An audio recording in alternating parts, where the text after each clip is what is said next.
Hello everyone, welcome back to our channel. देखिए, आप सभी लोगों को पता है ईरान और इजराइल में तगड़ी वाली जंग छिड़ चुकी है और ये जंग अब कहाँ तक जाएगी इसका कोई अंदाज़ा नहीं लगा सकता, क्योंकि यूएसए भी इजराइल का साथ देने के लिए उतर चुका है। तो इसी चीज़ में आप एक खास बात देखिएगा कि ईरान पे कब्ज़ा करना बहुत मुश्किल है, बिकॉज अगर जिस तरीके से अफ़गानिस्तान में यूएसए की पावर रही और अदर कंट्रीज़ में भी वो पहुंच जाती है, तो ईरान में उसका जा पाना इतना आसान नहीं है, बिकॉज ये दो पहाड़ियों के बीच में है। आप देख सकते हैं इसमें फारस और ओमान की खाड़ी के बीच में पड़ता है। तो एक्चुअली ये जगह इतनी संकीर्ण है कि यहाँ जाना इतना आसानी से पॉसिबल नहीं है। और दूसरी चीज़, आप ईरान का अगर मैप देखेंगे तो ईरान पूरी तरीके से मुस्लिम कंट्रीज से घिरा हुआ है।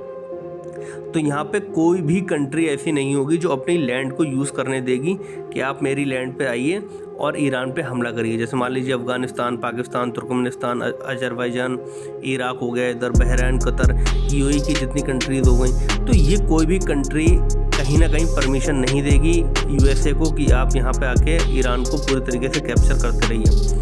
तो कहीं ना कहीं ये दिखाई दे रहा है कि बहुत मुश्किल हो जाएगा यूएसए को अगर वो उस तरीके की रणनीति अपनाना चाह रहा है जैसे उसने अफ़गानिस्तान वगैरह में अपनाई थी। और एक चीज़ हम और देख सकते हैं कि ईरान भी कहीं ना कहीं एक पावरफुल कंट्री है, बहुत लिमिटेड है, बट वो भी एक रोल रखता है वर्ल्ड के हिसाब से। आप देखिए कि अगर हम कंपैरिजन की बात करें तो ईरान और इजराइल के बीच में कंपेयर करेंगे तो ईरान आपका जो है टॉप 20 पावरफुल कंट्रीज़ में आता है।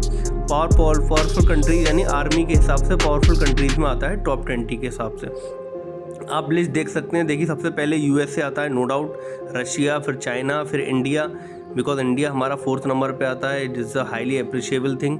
और हमारे पास न्यूक्लियर पावर है जो किसी की हिम्मत नहीं है कि हमारे देश में आँख उठा के भी देख सके।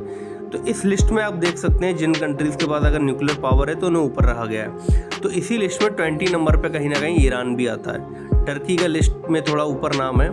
तो आसपास जितनी कंट्रीज़ हैं आपने देखा कि वो जगह नहीं देंगे, और ईरान भी थोड़ा पावरफुल है। और ईरान का जो मिसाइल वाला पावर है वो काफ़ी हद तक काफ़ी अच्छा है। तो उस हिसाब से लगता है कि कहीं ना कहीं ये युद्ध जो है लंबा छिड़ेगा अगर इस तरीके की स्थिति बनी। और इस तरीके की स्थिति नहीं बनती है तो देखते हैं आगे चल के क्या होता है। आप भी न्यूज़ से जुड़े रहिए और देखते रहिए। Thank you.